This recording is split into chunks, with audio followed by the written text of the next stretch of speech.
Welcome to my studio. We're going to try something a little differently here with the video, so tell us what you think. Hope you enjoy.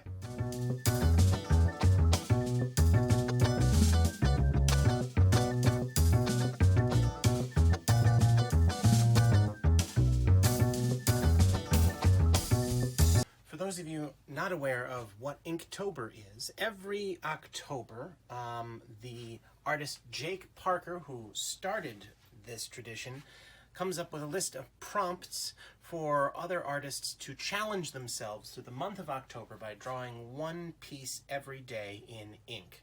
And over the past few years, I've toyed with the idea of doing it, but plans have always fizzled out, and this year I decided I would stick to my guns and do a piece every day, which definitely has been a challenge. The prompts this year have been somewhat challenging. I did record time-lapse footage of nearly all of them, a couple camera problems on a few of the videos, and I wanted you all to see what I have done so far in the first half of October. There will be another video with the second half coming up later in the month. The third day was bait. And bait, I knew a lot of people were going to go with fishing imagery, and I decided to go with a secondary type bait of a trap. I thought mouse trap, and so I decided, well, I could probably draw a mouse fairly quickly and a piece of cheese pretty quickly, and then I wanted to draw a cat in honor of my late cat Brewster, who recently passed away. I have been missing a little bit lately, and it was a way to kind of calm my heart. For day 10, the prompt was pattern. And having been on this kind of horror movie kick for the past few days, I decided to do something which inherently seems random and more of a texture than a pattern. The snowy screen of an untuned tube TV. And of course, the most famous fuzzy TV footage I could think of is from the horror movie Poltergeist. And so I decided to kind of recreate that beginning "they're here" moment with the little girl sitting in front of the TV. And my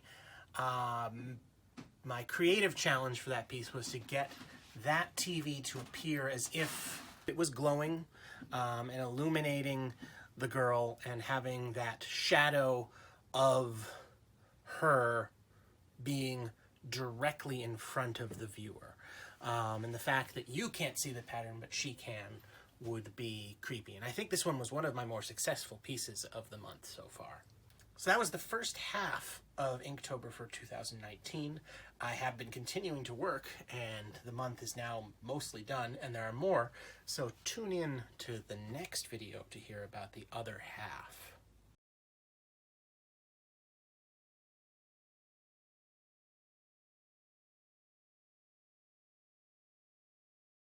So of course, October is also the month of Halloween. So our house has needed decorating. And so we did a few things. We put eyeballs on our fridge. We have put up some spooky decor in some of our bookshelves. And we have also awakened our dragon in our front yard. 11-foot tall, fire-breathing dragon, because everyone needs one of those in their front yard, right? The dragon came out of storage and has been guarding our front entrance, just like Mobius's castle in Dreaming and Sandman.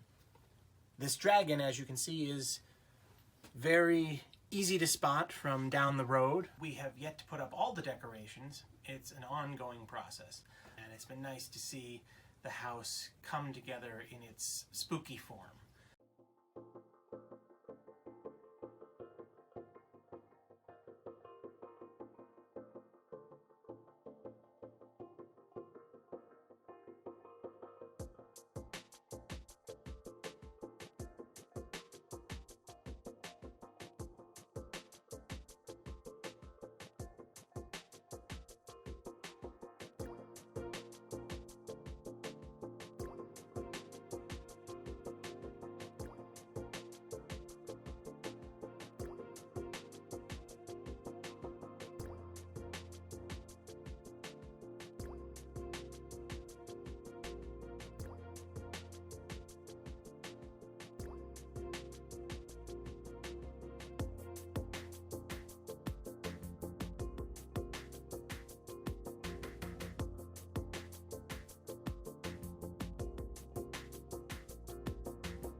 to understand what I did this month in Patreon videos, I have to explain a little bit about a project that I've been working on for Current Affairs magazine that has been a long, complicated tale of commissions.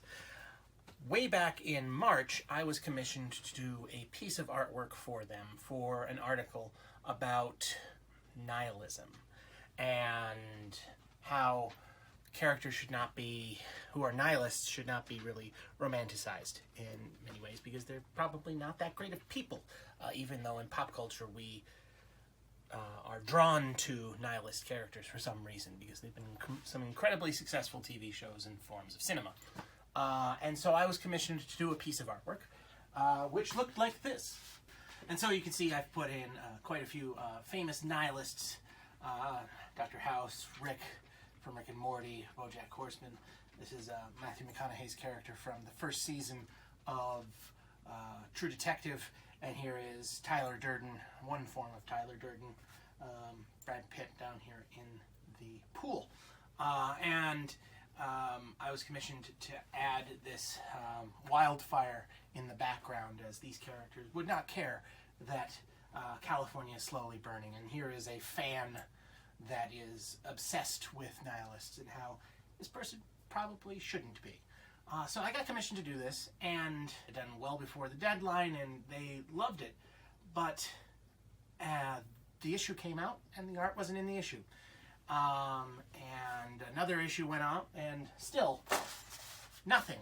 The piece was kind of in this limbo, and it turned out that the article was not up to snuff for the magazine. But they loved the artwork, and the editor a few months ago commissioned me to expand the image to another half so they could use it for another piece in their magazine, which they called Find the Walrus. And I was given a short period of time and essentially free rein to put in whomever I wanted in the other half. And the challenge of taking a piece and then expanding it, I had never really done to this scale before. And I really enjoyed problem solving that involved stitching one half to a new half and having two pieces, essentially a diptych that had both sides were visually interesting and perfect pieces on their own, but also if you put them together you would see an even grander image. So here's the other half, and this issue just came out. It was in the last issue of Current Affairs, I believe. I'll try and leave a link somewhere in the description of this video. But here's the other half, and as you can see, I've put in everyone from the Walrus, which I needed to for the piece, and Paul McCartney. We have Aubrey Plaza and Mindy Kaling, and Grumpy Cat, and Sad Keanu, and Kermit, and Marge, and of course, my favorite droid, R2-D2. So having these two pieces fit together was a challenge, but I think I was fairly successful.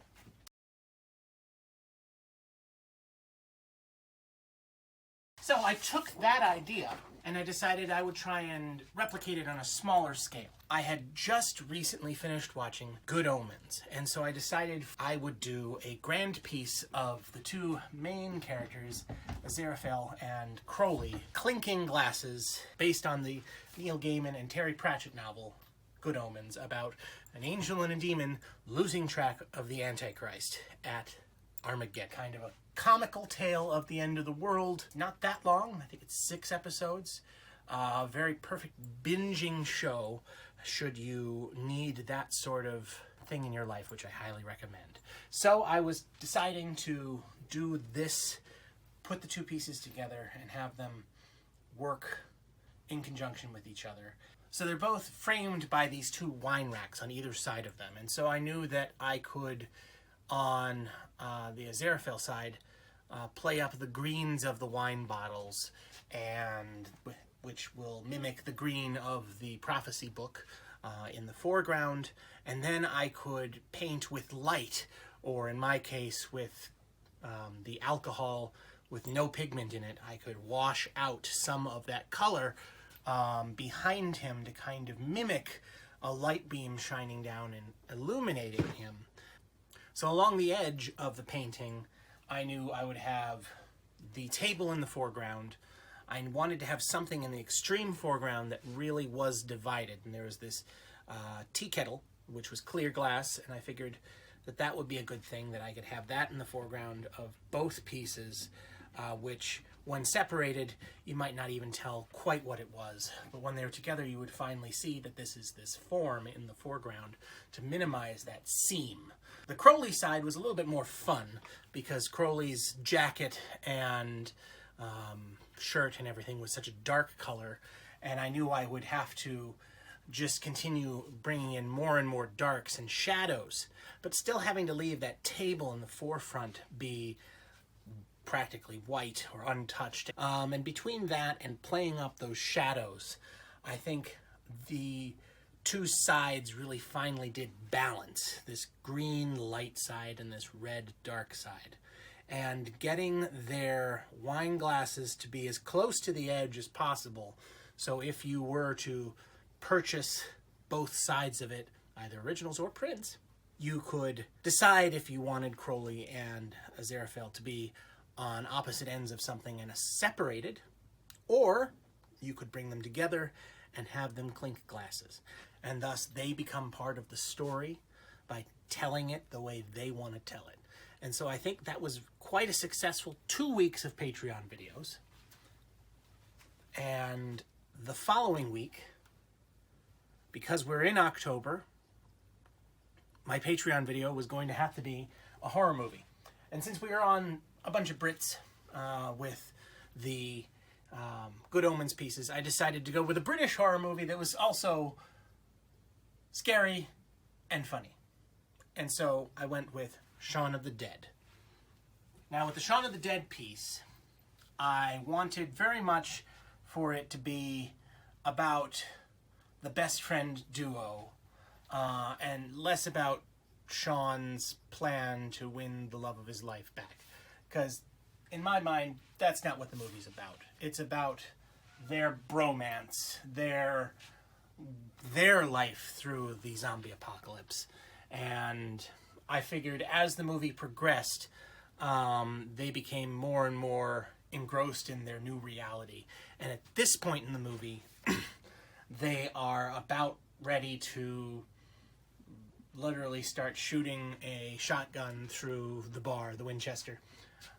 Playing around with light and shadow has become more and more of a challenge and more and more of an artistic choice that I've been trying to develop. And so working with lights in the foreground, like Shaun's shirt and everyone's outfits being fairly light, and then having the background be cooler colors, darker colors, and playing around with what actually needs to be in the background and what can just be implied. That seems to be every week a challenge. People are here to see Shaun and his group. They're not really here to see me illustrate a bar. They want to know that it's in a bar, but they don't really need to see the posters on the wall. They don't need to see the lamp on top of the pool table.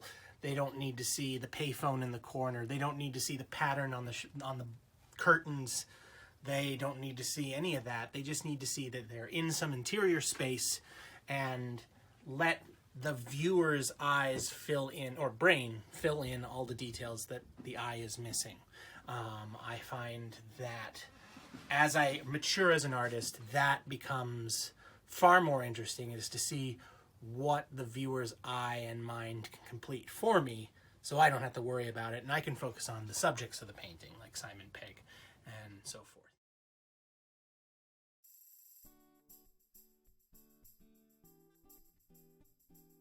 So on top of all of the Inktober pieces and my Patreon pieces, I also had 2 events this month that I had to do a lot of prep for. The first one was very early in October and was called the Holy Bones Festival. And it took place in Ypsi at an old converted church called the Ypsi that is now a concert space, and they had converted their entire outdoor area, the parking lots and driveways, into a bizarre bazaar sort of marketplace. And there was a bunch of local Ypsilanti folk selling their weird wares and their spooky products. And I was one of about a dozen or so vendors that were there selling their stuff. I took that opportunity to make up some new pieces of artwork to sell at the show. Last year for Patreon, I had done a few horror movie pieces, and I decided that this may be the very event to premiere them as prints. So I brought I think 10 to 12 new pieces for the public to see. I do have all of my new prints up on my Etsy shop. There's a link below in the description.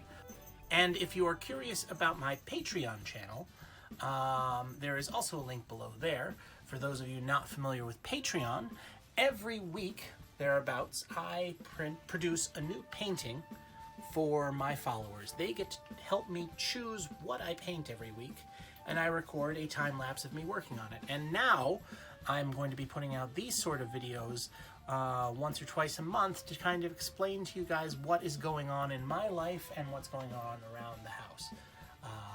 The animals, what I'm nerding out about, all sorts of stuff like that. But if you want to get more involved, or if you want to commission me to do something but don't have a large lump sum that you would like to put down all right away, consider Patreon, because the higher tier patron tiers go towards original art at the end of the year. Or you can just use it as kind of a payment plan for a piece that I've already done or something custom, and work towards whatever that price is for that piece. And do it in small monthly payments as opposed to all at once. And you also get the opportunity to ask me to do things for Patreon every week, get involved in my community that is slowly building. So please consider joining. Check it out, patreon.com/crossstreet, and see if you'd like to subscribe and join in on all the fun we have week after week. And of course, as always, I would like to say thank you to Sean Jackson and Katie Russ for all of your help making this video and all of my content. Without you guys, I don't know what I would be doing. I would be aimlessly wandering around the internet, not knowing what the heck is going on. So thank you both very much for helping me do this month after month, and for sharing this roof and this crazy life together.